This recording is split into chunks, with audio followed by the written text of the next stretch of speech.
नमस्कार जय जगन्नाथ आ गोटे फ्रेश ब्लॉग सांग मैंने ढेर सारा स्वागत जनावि केमी अच्छा निश्चय भले थे प्रभु जगन्नाथ जगन्नाथ आपण मानक समस्त को भले रखी था आपण मैंने एमती हसी हसी आम ब्लॉग को एंजॉय करंतु। आज रिचु एकोटे जाउची कोटे जाउछु मम्मी घर को जाउची माने मो भौणी घर को दादा झियो चलत जीवा आपण माने भी देखिए आईसा को लेकिन छाड़ी घरे सात गाड़ी चलाउछन्ती अनेबिनी सांग मैंने झील को छाड़देलु घरे दीदी पड़ेला चलते आम भी जा आम आसिक खुंटणी पाखापाखि पाइगलु आपको जीवार अच्छी कटक सिटी है ना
प्लाट्यू कहती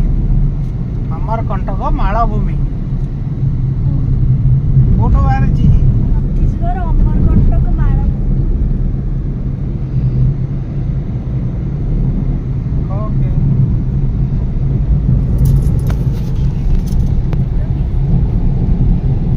रिचु पाखापाखि हो गले मम्मी घर ना मम्मी जानी तू आसबू बोली देखिए केमती होउछि है चलन संगना पाखापाखि हो गलुणु आ अल्प बाट कहा अपेक्षा रे बसिच सब आमे घर देखिनु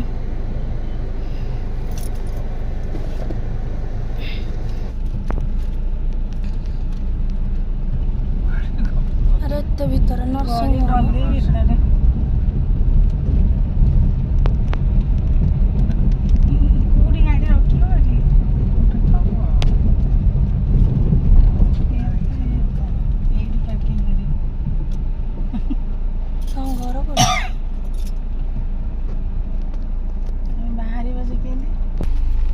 मामा आमर बाहरी जाइछन्ती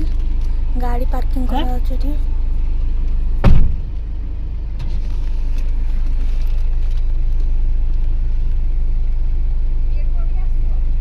तो आगु का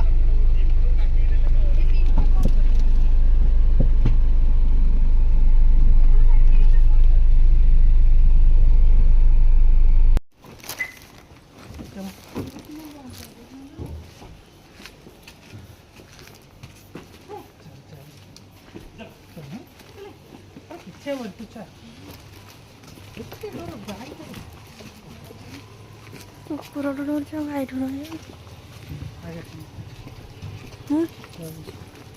हम चलो मम्मा हमारे हेयर पिंडी की चाची करना है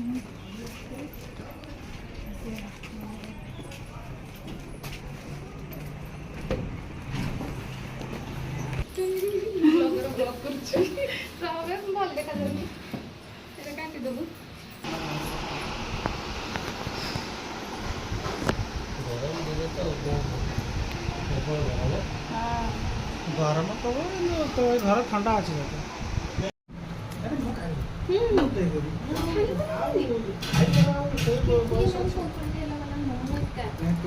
रख रख ଏତେ ଖାଇଲେ ମୁଁ ଆଗ ରାତିରେ ଖାଇପାରିବିନି। ଆରେ ନାଇଁ ନାଇଁ ଆଉ ବୟସ ଅଛି ଏତେ ଇଏ କରିବାକୁ। ଝିଅ ଦେଖି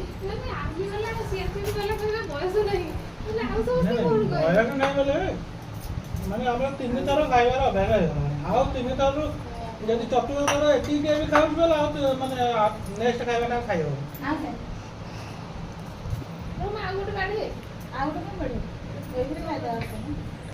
ନା ନା ଭଲ ଖାଉଛି ଦେଇଦେବି ଇଏ କରିକିରି ଅଳ୍ପ ଦେବୁ ସେଇଟା ଏବେ ଟେଷ୍ଟ କର ତୋ ଜିନିଷ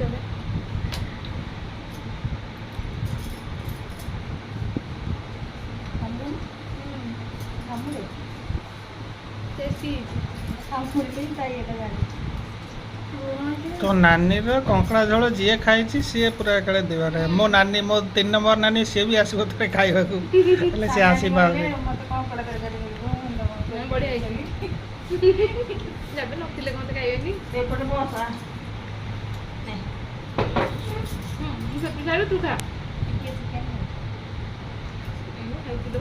ଡେରି ହେଲାଣି ତମକୁ ଖାଇବା କଙ୍କଡ଼ା ମୁଁ ଆଉ ଖାଇବିନି ତୁ ଖା ନାଇଁ ନାଇଁ କଙ୍କଡ଼ା ଟିକେ ବସ ଖାଲି ଚିକେନ ବସ ଖାଲି ବସି ଯାଉଛି ରିଚା ଆଉ କଣ ଖାଇବି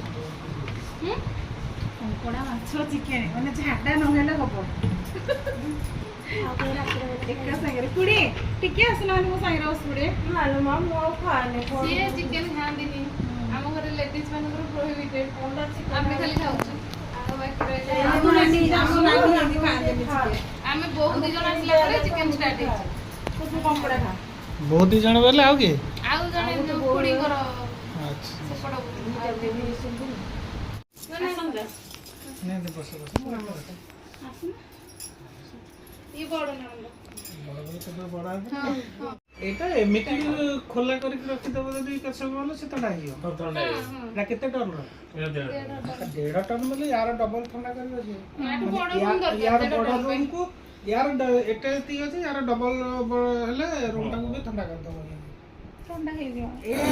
ଯଦି କଭର କରନ୍ତା ଆମର ଯୋଉ ଗାଁରେ ଯୋଉ ଲମ୍ବା ରୁମ୍ ଟା ହଉନି 1.5 ଟନ୍ ସେ ବହୁତ ଲମ୍ବା ହେଇଯାଉଛି ବହୁତ ବଡ ହେଇଯାଉଛି ରୁମ୍ ଟା ଏପଟେ ଯୋଉଟା ଲାଗିଛି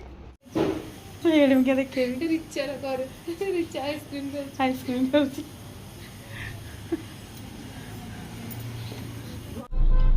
ସାଙ୍ଗମାନେ ବି ପଳେଇ ଆସିଲି ଭଉଣୀ ଘରୁ ମୁଁ ଆଉ ଭିଡ଼ିଓ କରିପାରିଲିନି ନାରିଛୁ ଆସିଲା ବେଳେ ତ ପଳେଇ ଆସିଛୁ ଆଉ ମନେ ନାହିଁ ଆଉ କେମିତି ଲାଗିଲା ମମି ଘର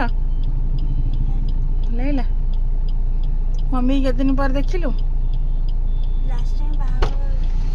ଆଉ ତାପରେ ଦେଖିନୁ କଣ ଦେଖିଲା ନାଇଁ କିଛି ଆମର ମତେ ଲାଗୁଛି ଏଇଟା ନୁହଁ ଆମର ୱାଟର ଗାର୍ଡଟା ରେନ୍ ଗାର୍ଡଟା ଏଇଟା ଏପଟୁ ଛାଡ଼ିଛି ତାକୁ ବାହାଘର ଯାଇଥିଲ କେମିତି ଲାଗିଲା ଲାଗିଲା ନୂଆ ସଡ଼ୁ ଦେଖାହେଲେ ତା ବାହାଘର ବର୍ଷ ପରେ ଆମେ ଆସିଥିଲେ ନା ବର୍ଷ ପରେ ହେଇଗଲାଣି ଚାଲନ୍ତୁ ଯିବା ଘରକୁ ଘରେ ତ ସେମାନେ 2 ଜଣ ଯାକ ଅଛନ୍ତି କ'ଣ କରୁଛନ୍ତି ଭାଇ ବି ଅଛି ଚାଲନ୍ତୁ ଯିବା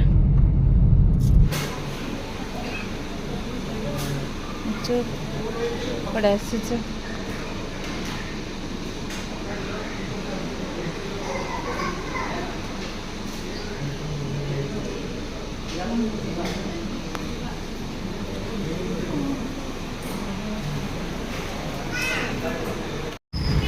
ରିଚୁର ଜିନିଷ ମିଳିଗଲା ସେ ଦାଣ୍ଡେଇଛି ଆଗେ ଆଗେ ରିଚୁ ତୋ ଜିନିଷ ମିଳିଗଲା ତ ଦାଣ୍ଡେଇଛି ଆଗେ ଆଗେ ଆଉ ସାଙ୍ଗମାନେ ଭିଡ଼ିଓଟି କେମିତି ଲାଗିଲା ନିଶ୍ଚୟ ଜଣାଇବେ କମେଣ୍ଟ ମାଧ୍ୟମରେ ଆଉ ଯଦି ଭଲ ଲାଗୁଛି ଆମ ଭିଡ଼ିଓଟି ତ ସାଙ୍ଗମାନଙ୍କ ସହିତ ସେୟାର କରିବାକୁ ଜମା ଭୁଲିବେନି ଲାଇକ୍ କରିନେବେ ସବସ୍କ୍ରାଇବ୍ କରିନେବେ ତ ଚାଲନ୍ତୁ ଆଜିର ଭିଡ଼ିଓଟି ମୁଁ ଏଇଠି ରଖୁଛି ଆଉ ଗୋଟେ ଫ୍ରେଶ୍ ବ୍ଲଗ୍ରେ ନିଶ୍ଚୟ ଦେଖା ହେବ ରହୁଛି ଜୟ ଜଗନ୍ନାଥ।